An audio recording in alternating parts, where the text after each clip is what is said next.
Din Brawl Stars. Astăzi vom deschide un Megabox și un Pimpec.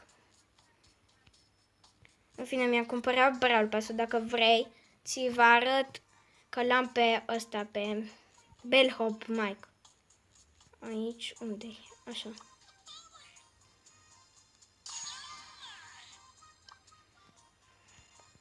Și acum îmi voi desface Megabox-ul. Imediat.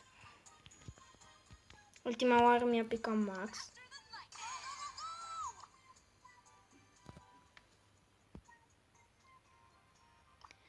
Eu sper din tot sufletul să-mi pice.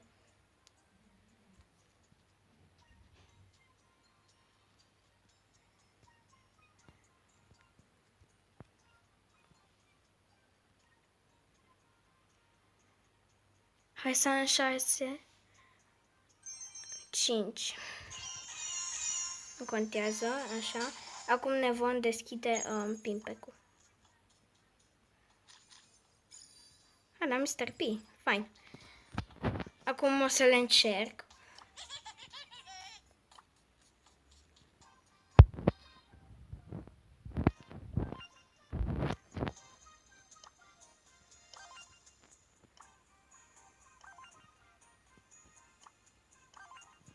Așa. Și acum îi voi da try.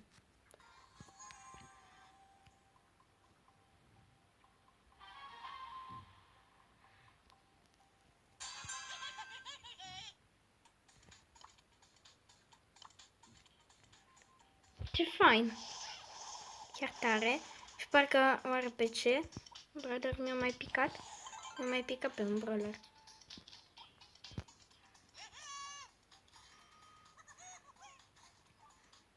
Stai să văd. Deci dau exit.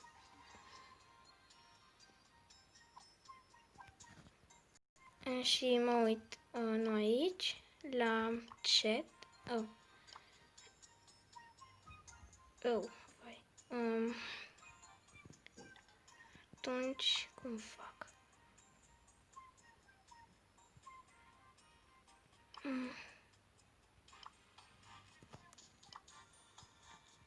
Așa. Acum, pe chat. Pe care mi-a mai picat tare. Stai că mă uit. Nu. La Jessie. Fine. Așa.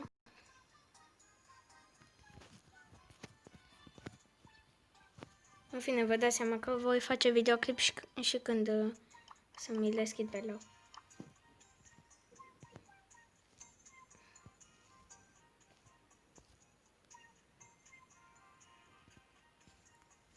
Da, mai sunt niște quest-uri care poți să le ai numai dacă îți cumperi Brawl Pass-ul. Așa.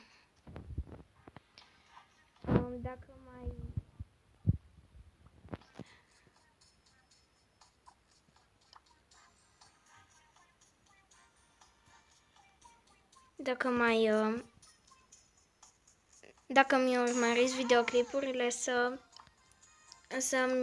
să-mi scrieți în comentarii jos niște mituri, habar n-am. Și voi face videoclipuri și le voi arăta.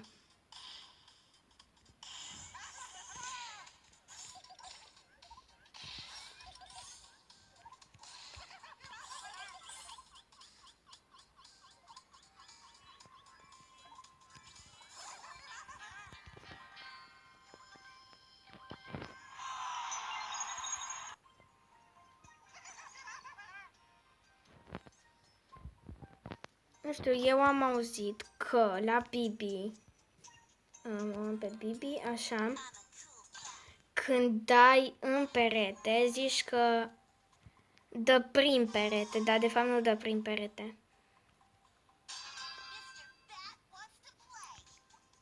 Uitați, vedeți, dă prin, zici că dă prin perete, dar nu dă prin perete, vă arăt acum.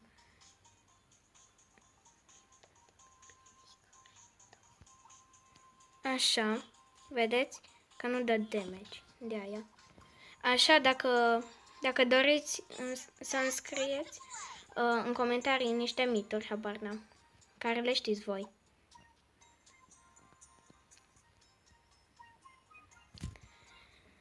Și vă rog din tot sufletul să apăsați pe butonașul de like și să vă abonați. Pa!